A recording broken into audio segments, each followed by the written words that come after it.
No matter how proficient I am, how prepared I am, and I take pride that no one out prepares me, I always have this self-doubt. And it's like this inside voice that says to me, you're not good enough, you don't know what you're doing, oh my gosh, this is wrong, or I should be at Bloomingdale's selling, cosmetics at the counter, introducing the new spring shade. I mean, I have this inside chatter that I hear that I constantly sometimes question what I'm doing. And I think that you've got to put that in its own little lane, in its own little box, and stay on task.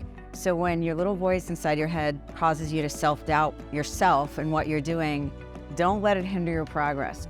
Put it away, recognize it for what it is, and push through. And that confidence, when every time you push through that self-doubt, that confidence just reinforces that you are where you're meant to be, and you're doing what you need to be doing, and you're doing it right. And there's this thing I read called the imposter syndrome, and particularly women have this, where we think we're not good enough, or we think we should have done this differently, or we should have done it better. And it's okay to deconstruct something like after a deposition.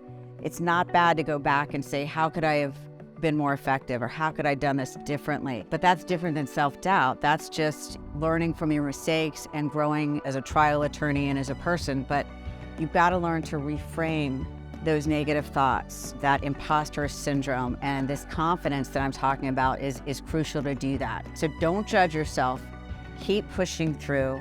Understand that everybody goes through this, no matter what your profession is. When I talk to my friends and say, well, do you ever doubt what you're doing or doubt yourself? And they're like, oh my gosh, all the time.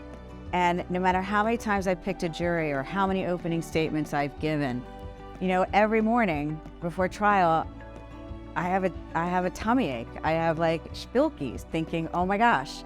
And I think it keeps me focused on what I'm there to do. I put it in this little place, that self-doubt, and I keep chugging forward, like a Mack friggin' truck. You just keep going.